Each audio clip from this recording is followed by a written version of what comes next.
नमस्कार दोस्तों, स्वागत है आपका इस YouTube चैनल में। कैसे हैं आप लोग? उम्मीद है कि आप लोग अच्छे होंगे, स्वस्थ होंगे और मस्त होंगे। और आप लोगों की दुआ से मैं भी ठीक हूँ। और सबसे पहले मैं आप लोगों से हाथ जोड़ के माफ़ी मांगना चाहूँगा कि बीच में जो है कि ज्योग्राफी का क्लास बहुत लंबा गैप हो गया, ठीक है। और ये इसके लिए मुझे बहुत सारा कॉल भी आया, बहुत लोग इंतज़ार कर रहे थे जो इंडियन ज्योग्राफी मेरा पढ़ रहे हैं। तो मैं फिर से माफ़ी चाहता हूँ। देखिए, आप लोगों को पता है कि जो ठंड का मौसम है उसमें दिन में टाइम नहीं मिल पा रहा था, ठीक है। दिन छोटा होता है, आप सभी को पता है। दिल्ली में सबसे ज़्यादा ठंड पड़ती है, तो मेरा भी दिन भर क्लास रहता था और शाम में आते थे तो मौसम गड़बड़ हो जाता था। तो ठंड के मौसम में हम क्लास नहीं ले पाए और कोई कारण नहीं था। दिन भर मेरा क्लास रहता है और शाम में हम आप लोगों का क्लास लेते हैं, ठीक है। लेकिन वही ठंड के मौसम में मतलब जल्दी अंधेरा हो जाता है, दिन छोटा करता है, रात बड़ा करता है, ठंड ज़्यादा हो जाता था, इसलिए टाइम मैनेज नहीं हो पा रहा था, ठीक है। और मेरा भी 8-8 9-9 घंटा क्लास होता है, इसीलिए हम नहीं ले पा रहे थे। लेकिन हम इंडियन ज्योग्राफी आपका स्टार्ट किए हैं तो इसको क्लियर करेंगे। क्लास आपका चलता रहेगा, इंडियन ज्योग्राफी के बाद फिर हिस्ट्री भी स्टार्ट करेंगे आपका। अब मौसम ठीक हो गया है, ठीक है। तो अब प्रॉपर रूप से हम, आप लोग देखे भी होंगे कि बीच में 1-2 दिन हम स्वेटर पहन के पढ़ाए थे, लेकिन अभी देखिए मौसम ठीक है बिल्कुल, ठीक है। अब तो गर्मी लगने लगा है, इसीलिए अब आपका क्लास कंटिन्यू होगा, ठीक है। अब आप लोग कंटिन्यू क्लास कीजिए। सप्ताह में 4 से 5 दिन आपका क्लास होगा। आप लोग अच्छे से कीजिएगा, रिवीजन कीजिएगा, ठीक है।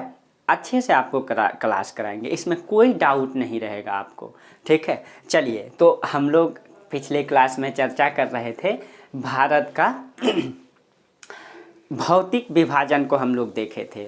और भारत का भौतिक विभाजन को हम लोग 5 भागों में बांटे थे ना। हम लोग देखे थे कि भारत का भौतिक विभाजन के अंतर्गत उत्तर का पर्वतीय प्रदेश हम लोग बांटे थे, उत्तर का पर्वतीय प्रदेश, मध्यवर्ती मैदानी प्रदेश, यहाँ पे मध्यवर्ती मैदानी प्रदेश, उसके बाद आपका प्रायद्वीपीय पठारी प्रदेश और तटवर्ती मैदानी प्रदेश और द्वीप समूह, हम लोग 5 भागों में बांटे थे भौतिक प्रदेश को। आप लोग ध्यान कीजिए, ठीक है। और बीच में अगर आप लोग भूल गए हैं तो कॉपी निकाल के रिवीजन कर लीजिए, फिर हम लोग कंटिन्यू हो जाएंगे, ठीक है। तो चलिए, अब हम लोग स्टार्ट कर दिए थे हिमालय का पर्वतीय प्रदेश। एक एक करके पढ़ेंगे, ये 1 नंबर, 2 नंबर, फिर प्रायद्वीप पठार 3, 4, फिर द्वीप समूह 5।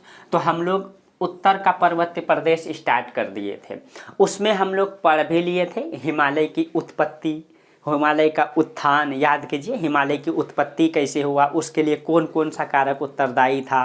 प्लेट विवर्तन की सिद्धांत उसमें हम आप लोगों को बताए थे ना, याद कीजिए आप लोग, ठीक है। और ध्यान नहीं आ रहा है तो कॉपी एक बार उल्टा लीजिएगा, फिर आगे क्लास कीजिएगा, ठीक है। मेरा ही गलती है, लेकिन चलिए अब आप लोगों का कंटिन्यू रहेगा। चलिए, तो उसके बाद हम लोग हिमालय की उत्पत्ति और उत्थान को देख लिए थे, ठीक है। कैसे हिमालय की उत्पत्ति हुआ, यानी कि हिमालय बना कैसे, ठीक है। हिमालय कैसे बना, आज जब हिमालय बना तो इसका उत्थान कैसे हुआ, यानी कि ऊंची ऊंची चोटी कैसे बना, हिमालय का उत्थान भी हम आप लोगों को बता दिए क्या। अब देखिए थोड़ा सा एक चीज़ें अब हम लोग पढ़ेंगे कि हिमालय का भौतिक विभाजन और उसकी विशेषता को पढ़ेंगे, ठीक है। कि हिमालय को कितने भागों में बांटे हैं, उसकी विशेषता क्या है। हाँ, लेकिन उससे पहले थोड़ा सा एक टॉपिक को पढ़ा दें, यानी कि हिमालय की उत्पत्ति और उत्थान। उत्थान में हम आप लोगों को बताए थे कि मुख्य रूप से टोटल तो हम 5 उत्थान बताए थे आप लोगों को, याद कीजिएगा, ठीक है। उस सब उत्थान को आप लोग पढ़ लीजिएगा ठीक से। अब मुख्य उत्थान को 4 ही बताया गया है, हम आप लोगों को बताए भी थे, ठीक है। 4 ही उत्थान को मुख्य रूप से हम आप लोगों को बताए थे ठीक से। अब 5 को हम क्लियर कर दिए थे। मुख्य रूप से स्वीकार 4 है, मतलब स्वीकार 4 नहीं, मतलब 4 में उनकी मुख्य भूमिका रही है, ये कहने का मतलब। अब देखिए, तो अब हम लोग पढ़ेंगे हिमालय का विभाजन, यानी कि हिमालय का जन्म हो गया। अब जन्म जब हुआ तो क्या क्या है हिमालय में, उसकी विशेषता क्या है, कैसा है हिमालय, अब हम लोग को वो पढ़ना है। अभी तो हम लोग सिर्फ उसका जन्म को पढ़े हैं, ठीक है। तो अब जब हम लोग हिमालय का उत्थान उत्पत्ति को पढ़ लिए तो थोड़ा सा इसको पढ़ने से पहले एक टॉपिक को पढ़ लेते हैं। आप लोग हेडलाइनिंग दीजिएगा और उसको लिखिएगा, हिमालय क्षेत्र में भूकंप प्रभावित है। आप लोग हेडिंग दीजिएगा तो हिमालय क्षेत्र, हिमालय क्षेत्र, हिमालय क्षेत्र भूकंप प्रभावित है। लिखिएगा, हिमालय क्षेत्र भूकंप प्रभावित है, हिमालय क्षेत्र भूकंप प्रभावित है, लेकिन ज्वालामुखी मुक्त, लेकिन ज्वालामुखी मुक्त, लेकिन ज्वालामुखी, ज्वालामुखी मुक्त, मुक्त। ठीक है। अब इसके बारे में देखिए, कहने का मतलब ये है, ये जो हमारा हिमालय पर्वतीय प्रदेश है यहाँ पे ज्वालामुखी तो नहीं निकलता है, यानी कि भूकंप तो आता है लेकिन ज्वालामुखी नहीं उत्पन्न होता है। इसका क्या कारण है? ठीक है, तो आप लोग लिखिएगा तो ठीक है, नंबरिंग दे के लिखिए, 1 नंबर दीजिए और लिखिए, लिखिए, लिखिए। देखिए, हिमालय क्षेत्र भूकंप के प्रति, हिमालय क्षेत्र भूकंप के प्रति संवेदनशील क्षेत्र है, संवेदनशील क्षेत्र है। इसका मुख्य कारण प्लेटों की अभिसारी क्रिया, प्लेटों की अभिसारी क्रिया, कोमा दबाव, कोमा वलन, कोमा वलन, कोमा भारतीय प्लेटों का क्षेपण है, भारतीय प्लेटों का क्षेपण है। फिर से बोल देते हैं, हिमालय क्षेत्र भूकंप के प्रति संवेदनशील क्षेत्र है। इसका मुख्य कारण प्लेटों की अभिसारी क्रिया, दबाव, वलन और भारतीय प्लेटों का क्षेपण है। ठीक है, 2 नंबर में लिखिए। अभी सबको हम समझाते हैं, दूसरा नंबर लिखिए, फिर हम सब समझाते हैं एक एक करके। पहले लिखा देते हैं फिर समझाएंगे। हिमालय में ज्वालामुखी क्रिया, हिमालय में ज्वालामुखी क्रिया घटित नहीं होती है, घटित नहीं होती है, जबकि विश्व के अधिकांश नवीन वलित पर्वतों, जबकि विश्व के अधिकांश नवीन वलित पर्वतों, पर्वतों एवं प्लेटों के अभिसारी सीमांत पर, एवं प्लेटों के अभिसारी सीमांत पर कई सक्रिय ज्वालामुखी पाए जाते हैं, कई सक्रिय ज्वालामुखी पाए जाते हैं। हिमालय में ज्वालामुखी नहीं पाए जाने के मुख्य कारण, हिमालय में ज्वालामुखी नहीं पाए जाने के मुख्य कारण डैश दे दीजिएगा। यानी कि हम आपको 2 पॉइंट लिखा है, अब एक एक करके सारा समझा देंगे।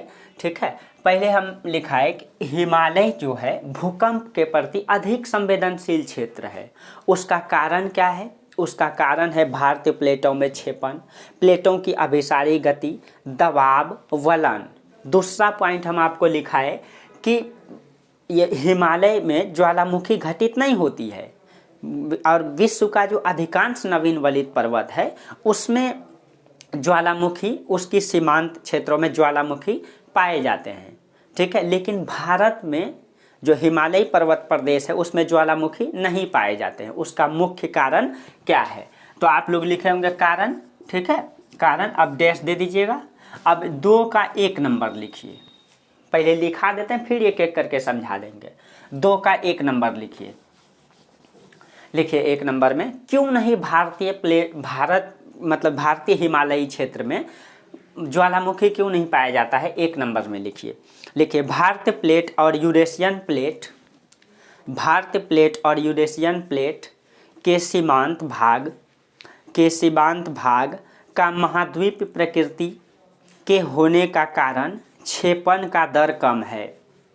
फिर से बोल देते हैं, भारतीय प्लेट और यूरेशियन प्लेट, यूरेशियन प्लेट के सीमांत भाग, के सीमांत भाग का महाद्वीप प्रकृति के होने का कारण, के महाद्वीप प्रकृति के होने का कारण क्षेपण का दर, क्षेपण का दर कम है। आप क्षेपण इस तरीके से आप लोगों को बता ही दिए हैं। ठीक है, क्षेपण का दर कम है। दूसरा पॉइंट लिखिए इसी में फिर दूसरा पॉइंट लिखिए, लिखिए यूरेशियन प्लेट की अधिक मोटाई के कारण, यूरेशियन प्लेट के अधिक मोटाई के कारण भूगर्भ की मैग्मा का, भूगर्भ की मैग्मा का प्लेट को तोड़कर ऊपर आने में, प्लेट को तोड़कर ऊपर आने में सक्षम नहीं होना, सक्षम नहीं होना। यूरेशियन प्लेट की अधिक मोटाई के कारण भूगर्भ की मैग्मा का प्लेट को तोड़कर ऊपर आने में सक्षम नहीं होना। देखिए, अगर स्पीड हो जा रहा होगा तो आप लोग, वीडियो रहेगा ना, अपलोड वीडियो है, तो आप लोग रोक रोक के लिख लीजिएगा। ठीक, तीसरा पॉइंट लिखिए, पहले लिखा देते हैं फिर हम एक एक करके समझा देंगे। तीसरा पॉइंट लिखिए, सागरीय क्षेत्र से दूर स्थित होने के कारण, सागरीय क्षेत्र से दूर स्थित होने के कारण, लिखिए, सागरीय क्षेत्र से दूर स्थित होने के कारण जल की अधिक मात्रा का नहीं पाया जाना, जल की अधिक मात्रा का नहीं पाया जाना, जल की अधिक मात्रा का नहीं पाया जाना।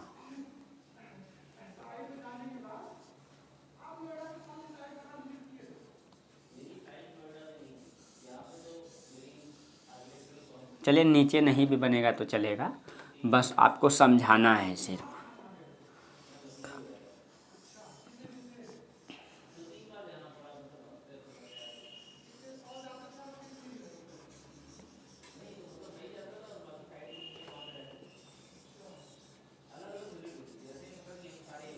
चलिए, ये भारत है। हाँ, हम आप लोगों को कहाँ लिखा रहे थे? हाँ, अधिक मात्रा का नहीं पाया जाना, जल की अधिक मात्रा का नहीं पाया जाना। पूर्ण विराम दीजिएगा।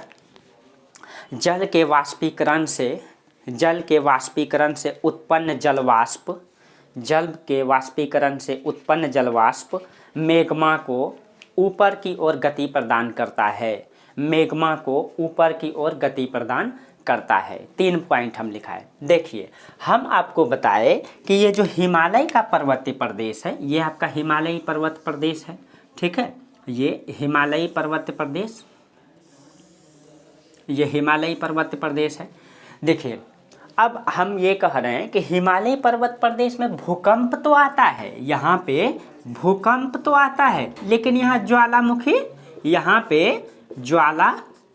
यहाँ ज्वालामुखी क्या है, यहाँ ज्वालामुखी नहीं आता है। इसका क्या कारण है? तो हम आपको बोले स्वाभाविक है भूकंप आना। अब भूकंप कैसे आता है? तो देखिए, हम आपको पहले ही बेसिक चीज़ें सारा समझा चुके हैं कि 2 प्लेट, अभिसारी गति, अपसारी गति, समानांतर गति सारा बता चुके हैं आपको। तो जब 2 प्लेट एक दूसरे की ओर गति करती है तो इसको अभिसारी गति कहते हैं। और जब ये टकराएगा तो इस प्लेट पे क्या आ जाएगा? भूकंप आ जाएगा, हिल जाएगा, तो उसी को हम लोग भूकंप कहते हैं। तो इस क्षेत्र में भूकंप तो आता है, लेकिन ज्वालामुखी, अब आपको बोले थे कि इसके नीचे जो है मैग्मा पाया जाता है। पृथ्वी की आंतरिक संरचना में हम बताए थे, आप लोगों को याद कीजिए, मैग्मा। तो ये मैग्मा ऊपर क्यों नहीं निकलता है? ऊपर निकलेगा तब तो ये ज्वालामुखी मतलब निकलेगा। तो यहाँ ज्वालामुखी नहीं निकलता है। लेकिन अब हम आपको ये भी बोले थे कि हिमालय पर्वत नवीन वलित पर्वत है। वलित का मतलब मुड़ करके बना है। हम आपको बोले थे कि भारतीय प्लेट और यूरेशियन प्लेट जब टकराया तो उसी से क्या बन गया? हिमालय पर्वत बना, उसी से हिमालय पर्वत बना। तो जब 2 प्लेट आपस में टकराया तो पर्वत का उत्पत्ति तो हो गया। अब देखिए, और ये नवीन वलित पर्वत है क्योंकि इसकी उत्पत्ति जस्ट इसके पहले वाला क्लास में बताए कि टर्शियरी काल में हुई है, तृतीयक काल में हुई है, बताए थे ना। तो अब दुनिया में बहुत जगह नवीन वलित पर्वत है। देखिए, जैसे हिमालय पर्वत की उत्पत्ति यहाँ देखिए, ये भारत पहले यहाँ था, यहाँ से जाके ये टकराया, यहाँ हिमालय की उत्पत्ति हुआ इस क्षेत्रों में। यानी इधर से जाके धक्का दिया तो यहाँ पे हिमालय की उत्पत्ति हुआ, नवीन वलित पर्वत है। उसी प्रकार एक पर्वत यहाँ एटलस पर्वत है, यहाँ पे एटलस, अफ्रीका में उत्तर पश्चिम क्षेत्र में एटलस पर्वत है। उसी प्रकार दक्षिण अमेरिका का ये पूरे के पूरे पश्चिमी भाग में यहाँ एंडीज पर्वतमाला है, यहाँ पे एंडीज पर्वतमाला, ये भी नवीन वलित पर्वत है। इसकी भी उत्पत्ति 2 प्लेट के आपस में टकराने से हुई है, ये भी टर्शियरी काल का है। यहाँ पे आपका रॉकीज पर्वतमाला है, एकदम यहाँ से यहाँ तक रॉकीज पर्वत है, ये भी नवीन वलित पर्वत है। अब दुनिया में, और एक यहाँ पे ये जो ऑस्ट्रेलिया है ना, ऑस्ट्रेलिया का ये पूर्वी भाग में यहाँ भी नवीन वलित पर्वत है, लंबा रेंज है, इसका नाम है ग्रेट डिवाइडिंग रेंज। तो कहने का मतलब है कि दुनिया में जहाँ जहाँ नवीन वलित पर्वत पाया जाता है, ठीक है, वहाँ वहाँ भूकंप की उत्पत्ति जरूर होती है। यहाँ जो है जहाँ जहाँ यहाँ भी बहुत सारा भूकंप का जो है ज्वालामुखी का भूकंप तो आएगा ही, ज्वालामुखी पाया जाता है। यानी यहाँ भी नवीन वलित पर्वत, यहाँ ज्वालामुखी निकलता है। यहाँ कई सारा ज्वालामुखी का जो है कि क्षेत्र बना हुआ है। यहाँ भी कई सारा ज्वालामुखी का क्षेत्र बना हुआ है। हर जगह यहाँ भी ज्वालामुखी है, यहाँ भी ज्वालामुखी है। लेकिन हिमालय में ज्वालामुखी क्यों नहीं है? हिमालय में ज्वालामुखी क्यों नहीं है? ये आपको मतलब पीटी में भी पूछा जा सकता है, मेंस में भी पूछा जा सकता है, लिखने के लिए इंटरव्यू में भी पूछा जा सकता है। ठीक है, तो देखिए उसके लिए हम आपको कितने पॉइंट लिखाए? 2 पॉइंट। हम आपको बोले कि हिमालय क्षेत्र भूकंप के लिए संवेदनशील है, यानी कि भूकंप हमेशा आते रहता है उसमें, क्योंकि ये नवीन वलित पर्वत है और अभी भी इसका उत्थान क्रिया जारी है। यानी ये प्लेट अभी भी धक्का दे रही है, तो ऑटोमेटिक है भूकंप आएगा।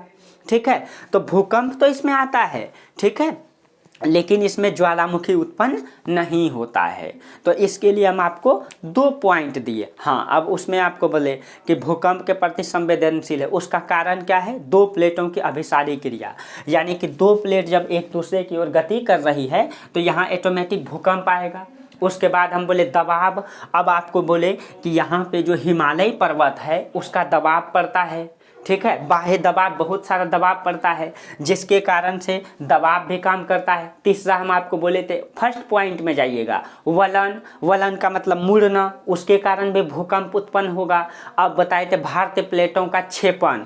तो हम आपको बोले थे कि 2 प्लेट जब आपस में टकराती है तो जो हल्की प्लेट होती है वो भारी प्लेट के ऊपर चले जाता है। अब भारी प्लेट नीचे क्षैपित हो जाता है। अब ये जो क्षैपित हो गया तो यहाँ ये तो गल जाएगा।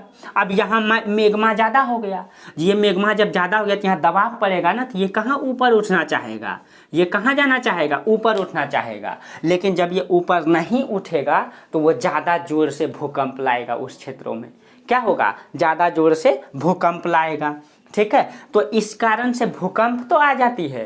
तो भूकंप आने के लिए हम आपको क्या क्या बताए? वलन, दबाव, ठीक है, और अभिसारी गति, भारतीय और यूरेशियन प्लेटों की अभिसारी गति, ठीक है, और दबाव और अभिसारी क्रिया, वलन और क्षेपण, ये तो बता दिए। इसके कारण से क्या होता है? भूकंप उत्पन्न होता है। ठीक है, लेकिन अब आ जाइए ज्वालामुखी में। ज्वालामुखी क्यों नहीं निकलता है? तो उसके लिए हम आपको 3 पॉइंट बताए कि भारत प्लेट और यूरेशियन प्लेट के सीमांत भाग महाद्वीप प्रकृति का होने के कारण क्षेपण दर कम है।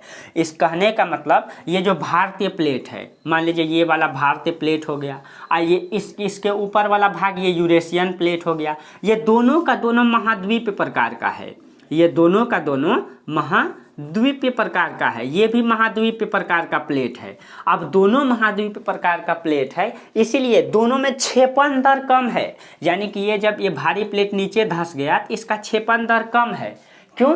क्योंकि दोनों प्लेट लगभग समानांतर हो जाता है एक ही प्लेट। वही अगर एक प्लेट महासागरीय प्लेट होता तो ज़्यादा इसमें क्रिया करता। ठीक है, जैसे में अगर आप देखेंगे कि ये वाला जो देखिए, ये जो एंडीज पर्वतमाला है, ये देखिए, ये महाद्वीपीय प्लेट और ये महासागरीय प्लेट, और यहाँ जो वलित पर्वत है, इसलिए यहाँ पे कई सारा ज्वालामुखी आपको देखने के लिए मिलेगा। ठीक है, क्योंकि इसका वलन दर यहाँ पे क्या है? अधिक है।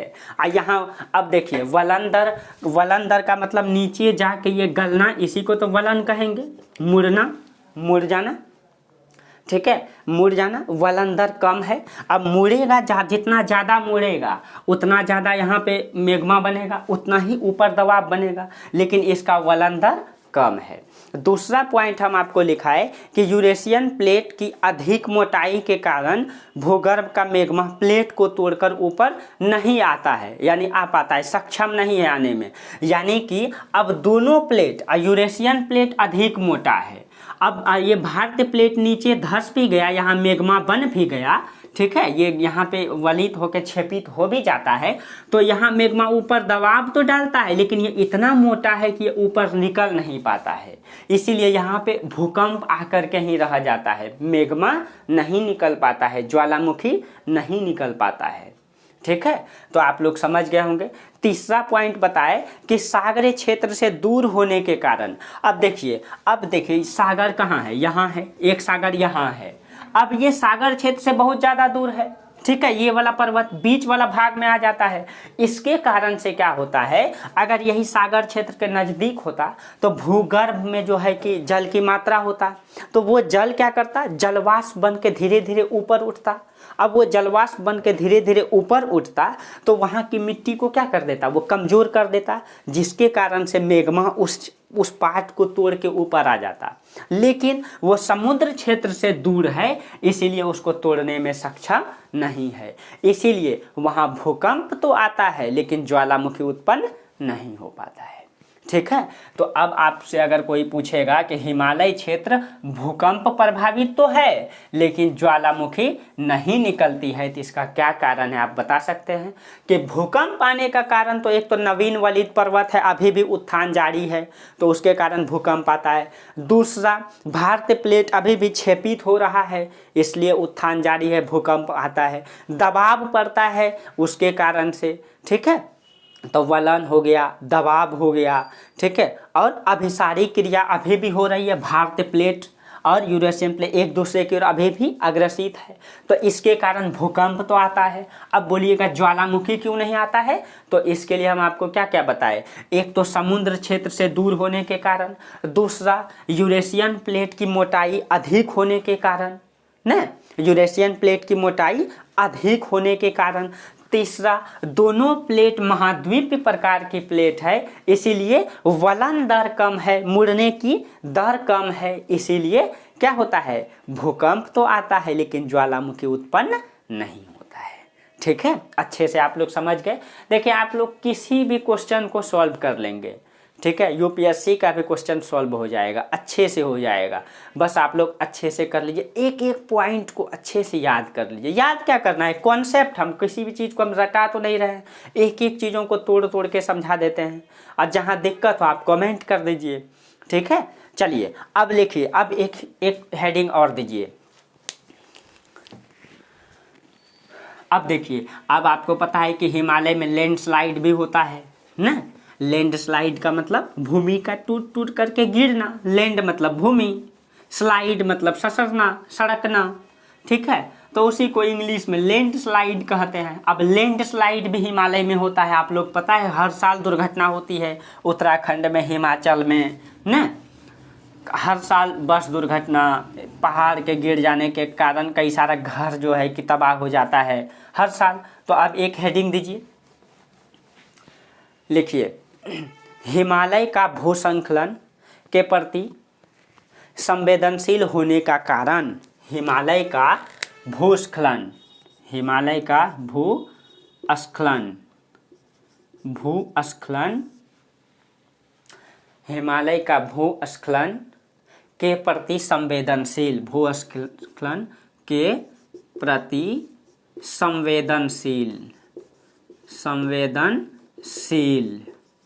संवेदनशील होने का कारण क्या, आप लोग पूरा लिखिएगा, ठीक है। अब देखिए, भूस्खलन का मतलब भूमि का टूट के गिरना। जैसे कि ये पहाड़ है, तो यहाँ पे आप जैसे पहाड़ है तो ऊंचा पहाड़ है, अब यहाँ पे कई सारा पहाड़ जो है कि पत्थर पे टूट टूट गया है। अब ये टूट टूट करके नीचे जब गिरता है तो नीचे सड़क बन गया है, नीचे जो है पहाड़ से सड़क बना हुआ है जाने के लिए, नहीं, क्योंकि ये पहाड़ के ऊंचे स्थान में कई सारा मतलब देवभूमि है, यानी कि पूजा स्थल है कई सारा भारत का, केदारनाथ, बद्रीनाथ, वैष्णो माता मंदिर है ना, ये सारा चीज़ें है। अब देखिए, तो पहाड़ से ऊपर जाना पड़ता है, आज रोड जो बनाए गए पहाड़ के नीचे नीचे, कभी कभी ये पत्थर टूट के इस सड़क पे गिर जाता है, ठीक है। तो इसी को कहेंगे भूस्खलन, भूमि का टूट के स्खलित हो जाना, गिर जाना नीचे, ठीक है। बस हम सामान्य भाषा में बता रहे हैं, तो लेकिन ज्योग्राफी की भाषा में उसको क्या बोलेंगे, भूस्खलन बोलेंगे। के प्रति अधिक संवेदनशील है, यानी कि उसके प्रति अधिक क्रियान्वित है। क्यों होता है, अब इसके बारे में भी लिख लीजिए पहले, फिर हम समझा देते हैं। लिखिए, हिमालय में भूस्खलन से प्रभावित, हिमालय में भूस्खलन से प्रभावित क्षेत्र हैं। हिमालय में फिर से बोल देते हैं। हिमालय में भूस्खलन से प्रभावित प्रमुख क्षेत्र हैं। यहाँ प्रत्येक वर्ष भूस्खलन की घटनाएं घटित होती है। यहाँ प्रत्येक वर्ष भूस्खलन की घटनाएं घटित होती है। विशेषकर दक्षिण पश्चिम मानसून के समय भूस्खलन आपदा के रूप में उत्पन्न होती है। विशेषकर दक्षिण पश्चिम मानसून के समय भूस्खलन आपदा के रूप में उत्पन्न होती है। पैराग्राफ चेंज करके लिखिएगा। हिमाचल प्रदेश, उत्तराखंड तथा जम्मू कश्मीर भूस्खलन के प्रति अधिक संवेदनशील है। यानी सबसे अधिक अगर होता है तो कहाँ होता है? इसी इलाके में जम्मू कश्मीर, उत्तराखंड, हिमाचल प्रदेश, यही तो आता है। इधर आप आ जाइएगा पूर्वोत्तर राज्य में तो फिर उधर असम, इधर मतलब कि सिक्किम, ये अरुणाचल प्रदेश, उधर तो कम निवास करता है जनसंख्या, उधर लोग जाता भी कम है। लेकिन इधर अधिक जितना भी देवभूमि है तो जम्मू कश्मीर, उत्तराखंड, हिमाचल में है, तो इधर ज़्यादा दुर्घटना होती रहती है। ठीक है, चलिए अब इसका कारण क्या है? अब लिखिएगा आप लोग नीचे कारण, लिखने के बाद लिखिए कारण। अब भूस्खलन कहाँ कहाँ होता है हम आपको बता दिए। अधिकतर कहाँ? जम्मू कश्मीर, उत्तराखंड, हिमाचल प्रदेश में होता है। प्रत्येक वर्ष जब दक्षिण पश्चिम मानसून आती है तो उस समय आपदा के रूप में आती है। इसका क्या कारण है? लिखिए कारण। हिमालय एक नवीन वलित पर्वत है। लिखिए कारण देके पॉइंट दे दीजिए, 1 नंबर 2 नंबर करके लिखिए या फिर डैश तीर का निशान देके लिखिए, जैसे भी आप लिखते हैं। लिखिए हिमालय एक नवीन वलित पर्वत है। हिमालय एक नवीन वलित पर्वत है, अतः यह एक अस्थिर क्षेत्र है। हिमालय एक नवीन वलित पर्वत है, अतः यह एक अस्थिर क्षेत्र है। अच्छे से लिखिएगा, ठीक है? जैसे तैसे नोट्स नहीं बनाइएगा आप लोग, 1 नंबर 2 नंबर करके इस प्रकार से लिखिए, ठीक है? अस्थिर क्षेत्र है। दूसरा पॉइंट लिखिए, यहाँ भूकंप उत्पन्न होते हैं तथा उत्थान की प्रक्रिया जारी है। यहाँ भूकंप उत्पन्न होते हैं तथा उत्थान की प्रक्रिया जारी है, अतः चट्टानें भूस्खलन के प्रति कम प्रतिरोधक क्षमता रखते हैं। अभी सबको समझाते हैं, आप लोग लिखते चलिए पॉइंट, ठीक है? पॉइंट लिख लीजिए और स्पीड होगा तो रोक रोक के लिख लीजिएगा, हम समझा देते हैं फिर। अगला पॉइंट लिखिए, यहाँ बड़े क्षेत्र में अवसादी परतदार चट्टान पाई जाती है। यहाँ बड़े क्षेत्र में अवसादी परतदार चट्टान पाई जाती है। इन चट्टानों में परतें होती है और छिद्र पाया जाता है, अर्थात यह संरंध्री होती है।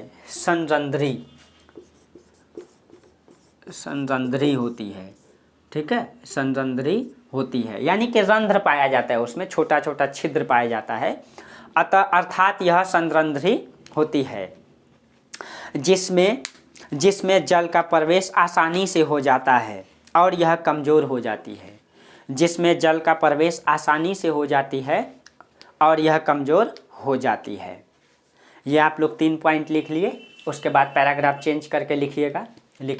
उसके बाद पैराग्राफ चेंज करके यहाँ से लिखिए, ठीक है? देखिए आप लोग लिखने के लिए ठीक से सीख लीजिए। अगर हम कोई हेडिंग डालने बोले तो ये आपका कॉपी है, तो यहाँ आप लोग हेडिंग डाल दीजिए बीच में, ठीक है? जो भी हम लिखा है यहाँ हेडिंग डाल दिए। उसके बाद लिखना, अब अगर 1 नंबर से लिखाएं तो यहाँ से लिखिए, ठीक है? 1 2 3। अगर हम पैराग्राफ चेंज करने बोलें तो यहाँ से पैराग्राफ चेंज करिए, फिर यहाँ से स्टार्ट कीजिए, ठीक है? ये लिखने का तरीका है, ठीक? तो नोट्स भी बनाइए तो अच्छे से सुंदर से बनाइए, ताकि आपको लिखने का भी प्रैक्टिस होता रहे मेंस का, ठीक है? चलिए, तो ये क्लियर हो गया। हाँ, पैराग्राफ चेंज करके लिखिए। इसके अतिरिक्त विविध मानवीय कारक भी इस क्षेत्र को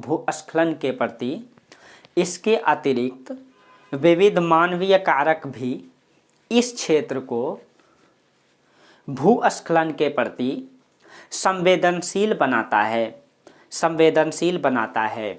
इन परिस्थितियों में तीव्र वर्षा की स्थिति में, इन परिस्थितियों में तीव्र वर्षा की स्थिति में मृदा तथा चट्टानें, मृदा तथा चट्टानें स्खलित यानी स्लाइड, स्खलित यानी कि स्लाइड, ब्रैकेट में लिख लीजिएगा स्लाइड, ठीक है, स्खलित, ब्रैकेट में लिख लीजिएगा स्लाइड, ठीक है, स्लाइड हो जाती है, जिसे भूस्खलन कहा जाता है, जिसे भूस्खलन कहा जाता है। भूस्खलन यहाँ लिखे हैं, जिसे भूस्खलन कहा जाता है। अब देखिए, हम आपको बोले कि हिमालय जो है भूस्खलन के प्रति अधिक संवेदनशील है। आपको अगर पूछा जाएगा या आंसर में आ जाए, मतलब क्वेश्चन में आ जाए या इंटरव्यू में पूछ ले या कोई पूछ ले कि हिमालय में अधिक भूस्खलन क्यों होता है, लैंडस्लाइड अधिक क्यों होता है, ठीक है, तो आप सबसे पहले बोलेंगे कि हिमालय क्षेत्र में जो सबसे अधिक भूस्खलन होता है वो उत्तराखंड, हिमाचल प्रदेश और जम्मू कश्मीर में। अब जम्मू कश्मीर, लद्दाख और जम्मू कश्मीर हो गया, इस क्षेत्रों में होती है।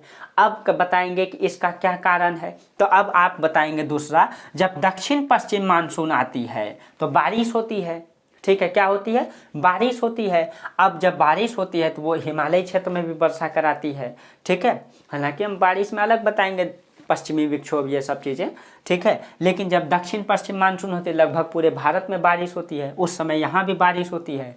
अब जब ये बारिश जब होती है तो यहाँ परतदार चट्टान पाया जाता है। हम आपको बोले थे कि दो प्लेटों के बीच जब अभिसारी क्रिया होती है तो एक प्लेट नीचे क्षैपित हो जा करके और इससे जो चट्टान का निर्माण होती है, इससे ज्वालामुखी निकला और इसी से जो चट्टान बना, इस चट्टान से जो बनेगा वो चट्टान, इसी को परतदार अवसादी परतदार चट्टान का निर्माण होगा।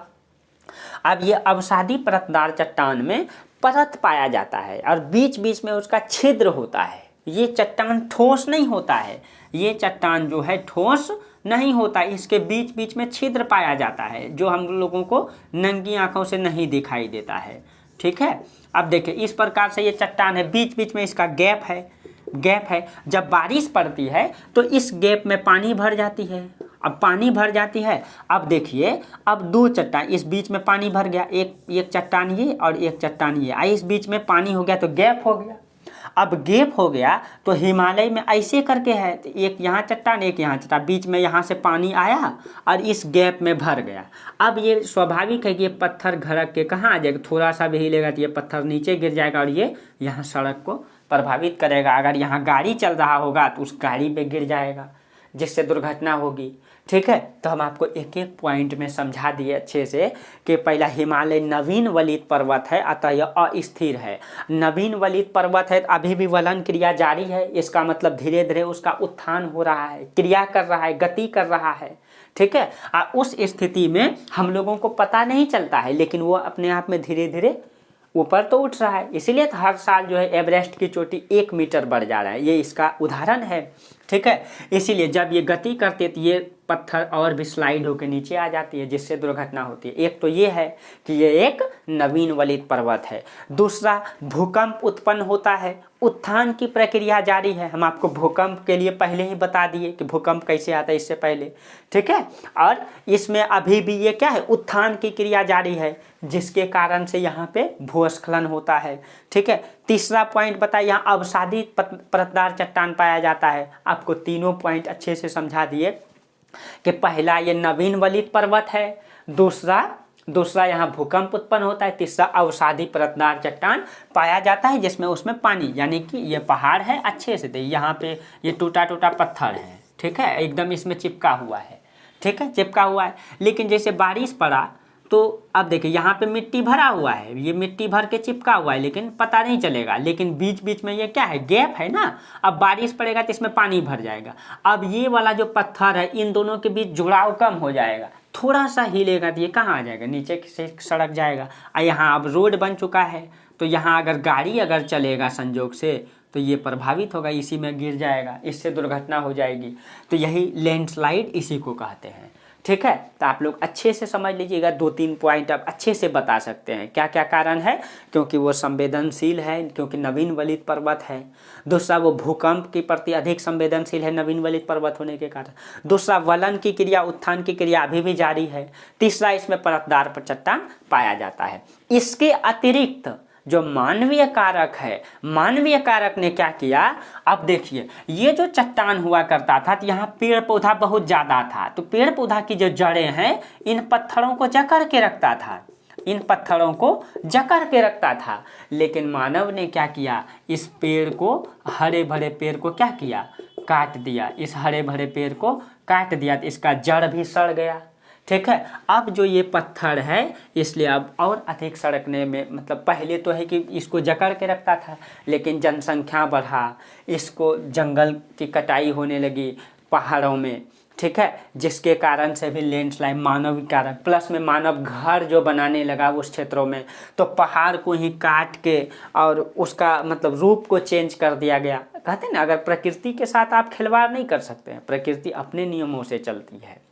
ठीक है। इसीलिए तो ये मानवीय कारक भी है, और मानव ने वहाँ डेवलपमेंट करना स्टार्ट किया। अब पहाड़ों के क्षेत्र में जो है कि हम लोग सड़क बनाने लगे, उसको प्रभावित किए, तो ऑटोमेटिक है कि हम उनसे लोहा लेने गए हैं, क्या इसके नीचे में सड़क बनाएंगे, स्वाभाविक है दुर्घटना होगी। तो ये चीज़ें हैं, मानव का भी एक कारण है। हम आप लोगों को मानवीय कारक भी बता दिए। अब आप लोगों को समझ में आ गया होगा मानवीय कारक भी उत्तरदायी है। ठीक है। अब भूस्खलन भी समझ में आ गया।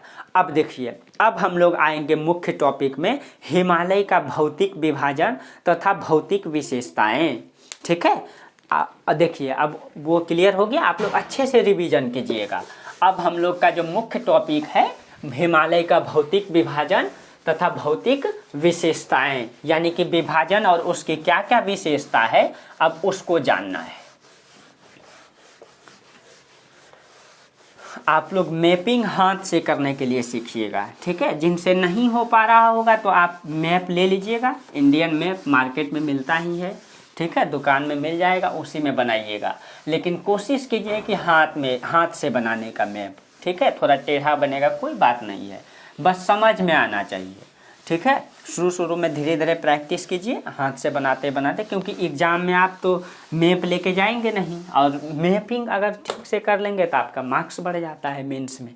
देखिए अब हम लोगों का क्या है, हिमालय का भौतिक विभाजन, यानी हिमालय को कितने भागों में बांटे हैं। ठीक है। तो इसको हम लोग एक एक करके जानेंगे। इसका परिचय हम लोग जानेंगे कि हिमालय का क्या क्या स्थिति है, इसका परिचय को हम लोग समझेंगे। फिर इसकी विशेषता को हम लोग समझेंगे।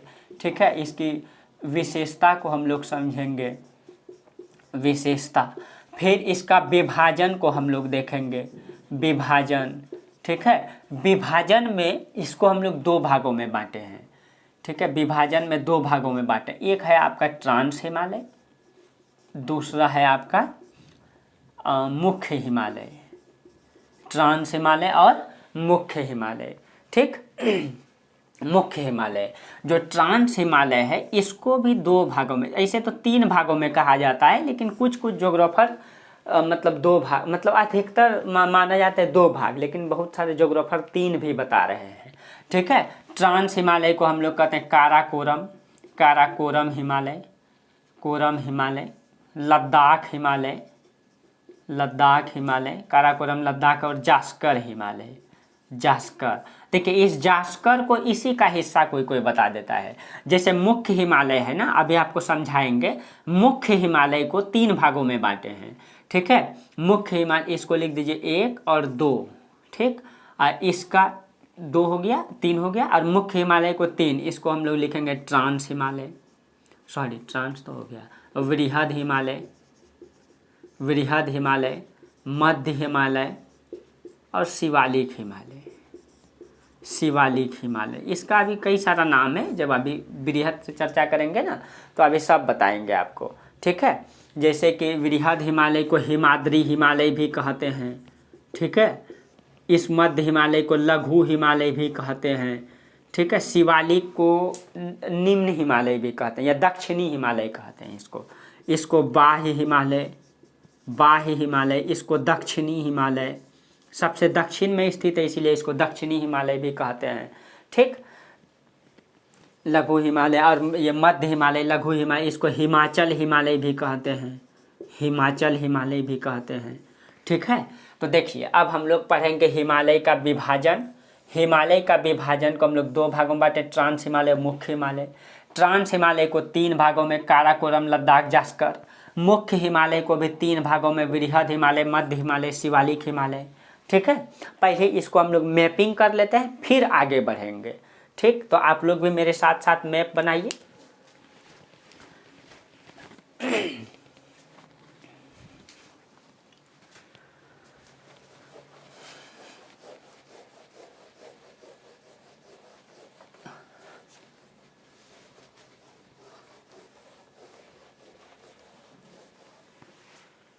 देखिए इधर लिख देते हैं,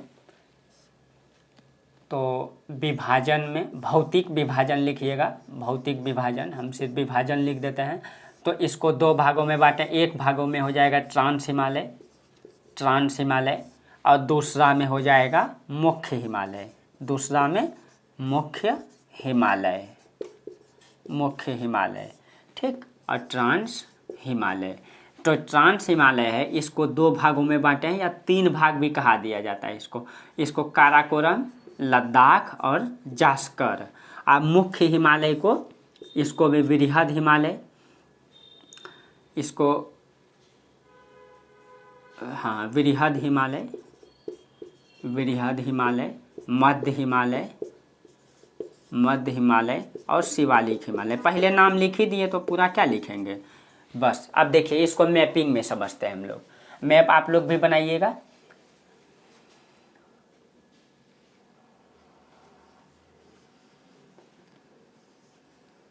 अगर आप लोगों से मैप अगर नहीं बने तो फिलहाल इंडियन मैप आप लोग रखिएगा और उसी में प्रैक्टिस कीजिएगा, फिर धीरे धीरे हाथ से प्रैक्टिस कीजिएगा। प्रैक्टिस करने से सब हो जाएगा।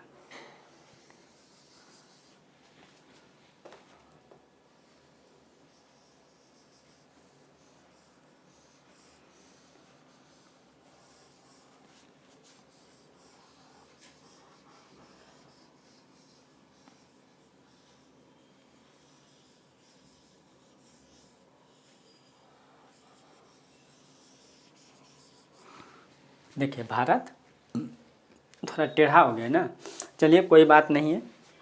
अब देखिए इसमें हिमालय बना देते हैं।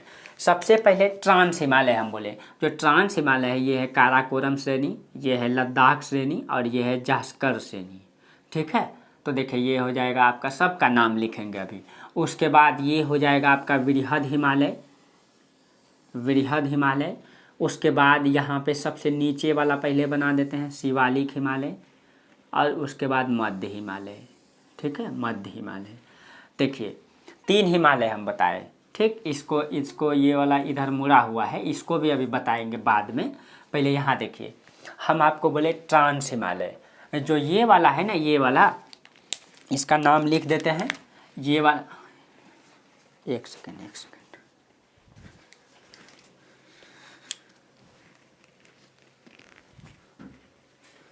देखिए आप लोगों का क्लास 1 घंटा सवा घंटा का होगा, तो आप लोग चिंता नहीं कीजिएगा, क्योंकि आप लोगों को अच्छे से पढ़ा रहे हैं, टाइम तो लगेगा ही।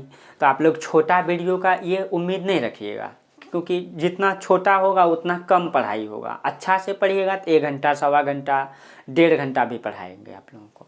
ठीक, तो इसका टाइम आप लोग ज़्यादा ये नहीं देखिएगा, क्लास अच्छे से कीजिएगा। ये नहीं कि सर लंबा क्लास दिए हैं तो नहीं पढ़ेंगे, नहीं। छोटा चीज़ ऐसे कुछ नहीं होता, कहता है ना कि जो चीज़ों को जितना जल्दी पकड़ने का प्रयास कीजिएगा ना उतना दूर भागेगा। और एक कॉन्सेप्ट हमारे गुरुजी थे, उन्होंने बहुत अच्छा कॉन्सेप्ट दिए थे। ठीक है, और हमको बहुत चीज़ें सीखने मिला था। उन्होंने कहा था कि अगर बालू को उठाना हो ना तो बहुत ज़ोर से अगर आप पकड़िएगा तो बहुत कम आएगा मुट्ठी में। ज़ोर से मुट्ठी बांध के बालू को पकड़िए, देखिएगा बहुत कम आएगा। लेकिन वही आराम से इस तरीके से बालू को उठाइए, ज़्यादा आएगा। बस जीवन का भी यही कॉन्सेप्ट है। ठीक है, जिस चीज़ों को हम लोग जल्दी बेहतर पकड़ने का प्रयास करते हैं वो दूर भागता है, लेकिन मेहनत करके सहनशीलता से धैर्य रख के धीरे धीरे करते हैं ना तो अच्छे से आता है। इसीलिए ज़िंदगी में हर चीज़ें का रूल है, नियम है। रूल तोड़ के, नियम तोड़ के हम आगे नहीं बढ़ सकते हैं। ठीक है। इसीलिए अब जो भी टाइम बिता दिए मतलब उन चीज़ों को आप भूल जाइए, आप अच्छे से स्टार्ट कीजिए, बेहतर तरीके से पढ़ाई कीजिए, जानकारी भी रखना है और पढ़ाई भी करना है, एग्ज़ाम भी पास करना है, ठीक है। चलिए अब देखिए, तो ये वाला हिमालय हो जाएगा आपका, इसको कहेंगे काराकोरम, तो हम के लिख देते हैं, ये वाला लद्दाख और ये वाला जास्कर हिमालय। तो इन तीनों को मिला के हम लोग कहते हैं ट्रांस हिमालय, इन तीनों को मिला के क्या कहते हैं, ट्रांस हिमालय। उसके बाद ये वाला है हो गया आपका वृहद हिमालय, ठीक है। तो इसको जो है वृहद हिमालय, वृहद हिमालय। ये वाला हो जाएगा आपका मध्य हिमालय, ठीक। और सबसे निचले वाला हो जाएगा आपका शिवालिक हिमालय, शिवालिक। तो शिवालिक को दक्षिणी हिमालय भी कहते हैं, बाह्य हिमालय भी कहते हैं, क्योंकि सबसे नीचे में है, बाह्य भाग में है, ठीक है। मध्य में है तो मध्य हिमालय, ठीक है। तो इन तीनों को मिला के मुख्य हिमालय कहते हैं, इन तीनों को मिला के क्या कहते हैं, मुख्य हिमालय, ठीक। ये सामान्य रूप से आप लोगों को बता रहे हैं, ज़्यादा नहीं, ठीक है। और यहीं पे आप लोग देखिएगा तो यहाँ पे है आपका इधर हिंदकुश पर्वत है, सुलेमान पर्वत है। यहाँ पे अगर आप देखिएगा तो इस तरीके से हिंदकुश, सुलेमान और किरथर की पहाड़ी, ये हो जाएगा आपका हिंदकुश पर्वत, ये हो जाएगा हिंदकुश पर्वत, ये हो जाएगा सुलेमान पर्वत। एक एक चीज़ों को आपको बताएंगे। और किरथर की पहाड़ी, ये किरथर पहाड़ी। यहीं पे हो जाएगा आपका पामीर का पठार, दुनिया का सबसे ऊंची पठार, ये पामीर का पठार, ये इसी गांठ से निकला हुआ है, ये सीधा सुलेमान किरथर। और इसी पामीर का गांठ कहलाता है, ये इसी से इधर निकल गया हिमालय, इसी से इधर चले जाइएगा तो चाइना का पर्वत निकला है, ठीक है। तो उसका नाम देख लेते हैं एक बार।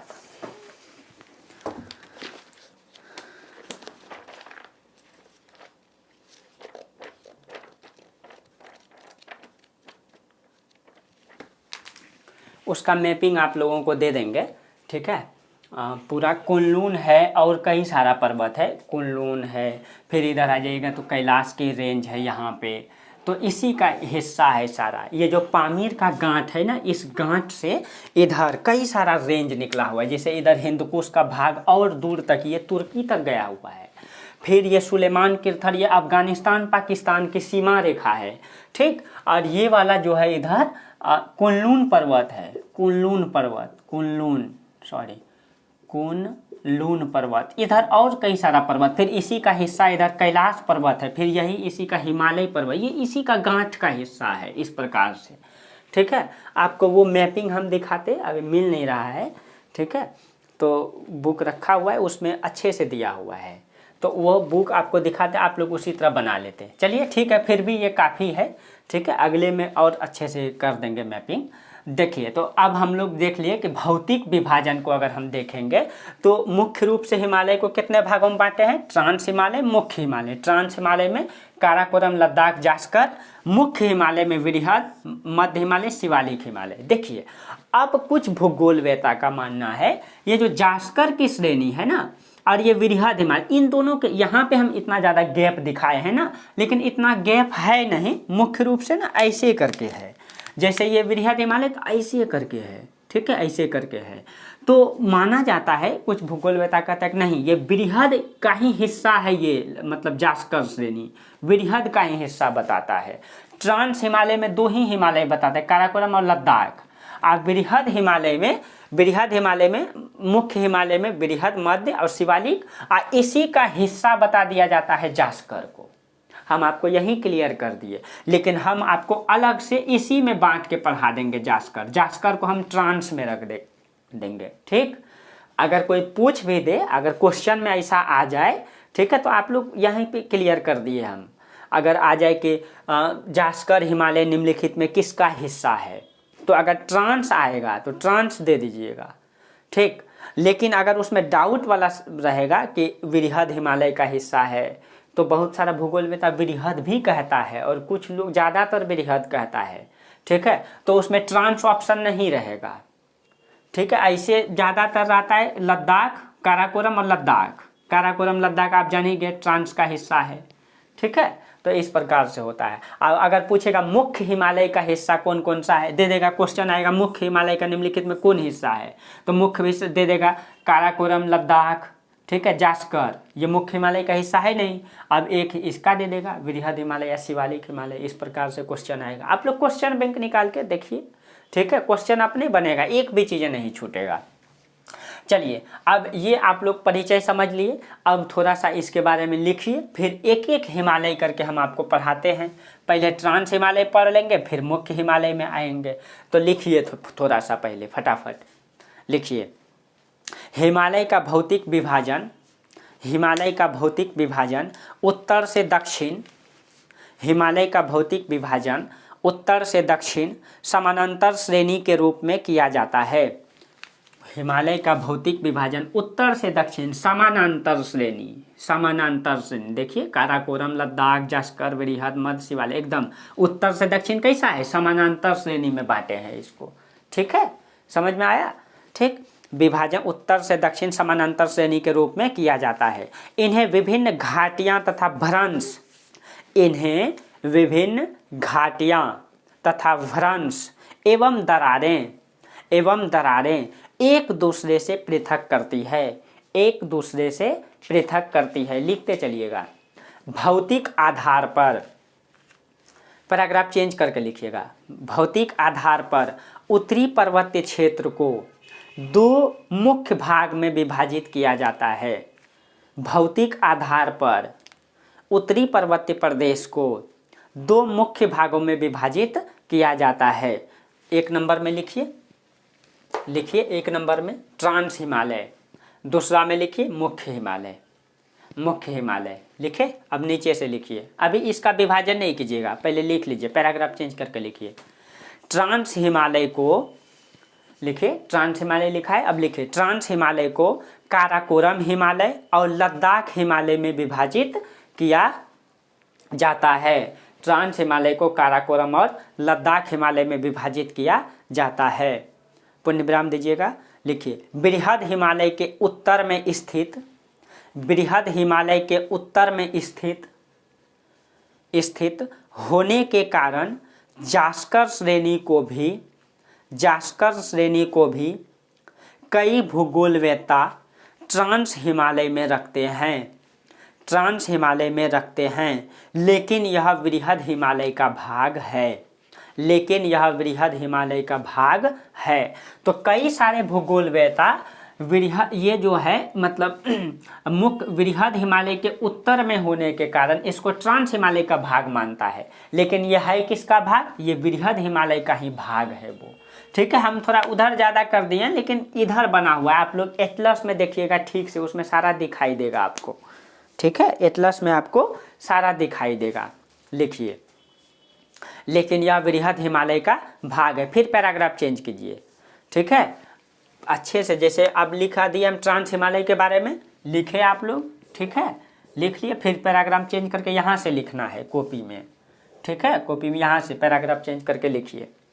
मुख्य हिमालय को उत्तर से दक्षिण, मुख्य हिमालय को उत्तर से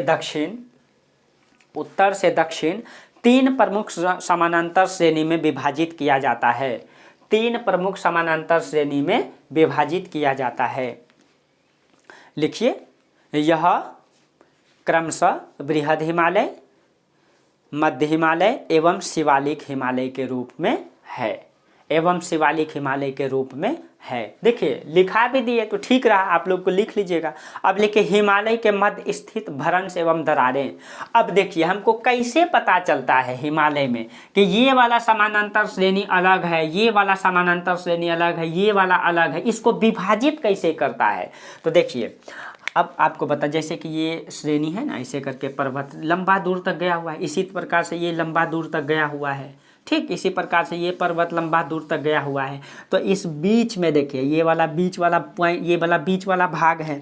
ठीक है, तो ये जो बीच वाला गैप है, ये बीच वाला गैप यही तो इस श्रेणी को और इस श्रेणी को विभाजित करता है, ये बीच का गैप। इसके और इसके बीच में जो ये गैपिंग है इन दोनों को विभाजित करता है।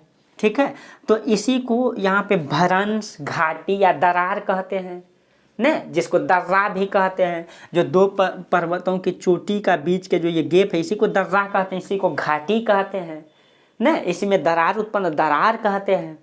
तो अब लिखिए, हेडिंग दीजिए, हिमालय के मध्य स्थित भ्रंश एवं दरारें। हिमालय के मध्य स्थित भ्रंश एवं दरारें।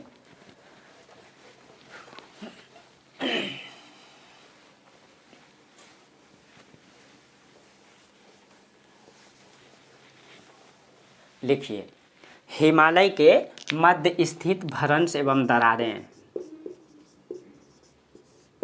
हिमालय के मध्य में स्थित भ्रंश और दरारें, दरारें। ठीक है, अब इसको समझेंगे कि ट्रांस हिमालय, वृहद और मध्य को जो बांटने वाली मतलब जो भाग है उस कौन कौन सा दरार या घाटी विभाजित करती है। तो ये यहाँ से हम लोग कल देखेंगे। लंबा क्लास हो जाएगा, आप लोग कीजिएगा नहीं, हमको पढ़ाने में कोई दिक्कत नहीं है, लेकिन आप लोगों को बोरिंग लगने लगेगा। ठीक है, तो कल से हम आपको बताएंगे इन दोनों के बीच की विभाजक रेखा को क्या कहते हैं इन लोगों का। ठीक है, चलिए, तो आप लोग अब कंटिन्यू क्लास कीजिए। ठीक है, अच्छे तरीके से नोट्स बनाइए और जहाँ दिक्कत हो आप लोग अच्छे से मतलब कमेंट कीजिए। ठीक है, और जहाँ जहाँ दिक्कत हो, बहुत सारे लोग कॉल भी करते हैं। चलिए, अच्छी बात है। अगर आपको डाउट होता है तो आप डाउट, और मेरा टेलीग्राम भी है, वहाँ पे आप मैसेज कर सकते हैं, लिंक दिया हुआ रहता है। यूट्यूब में मैसेज कर सकते हैं, तो हम वहाँ से आप लोगों की सारी समस्याओं को हल करते चलेंगे। ठीक है, तो चलिए आज यहीं तक रहने देते हैं। तब तक के लिए आप लोग खूब मस्ती से पढ़ाई कीजिए। ठीक है, और जीवन में हमेशा खुश रहना है, यही तो मूल मंत्र है ज़िंदगी का। ठीक है, हमेशा नाराज़ नहीं रहना है। ज़िंदगी में तो जो होने का है हो ही जाएगा क्या, इसीलिए मस्ती से खूब अच्छे से खाना पीना खाना है, पढ़ाई करना है, आगे ज़िंदगी चलता रहेगा। ज़िंदगी में बहुत चीज़ें देखना है अभी। ठीक है, इसलिए जानकारी बहुत मतलब अनिवार्य चीज़ें हैं, आपको ये कभी खोने नहीं देगा ज़िंदगी में। चलिए, तो आज यहीं तक रहने देते हैं। तब तक के लिए आप लोगों को बहुत बहुत धन्यवाद। Thank you.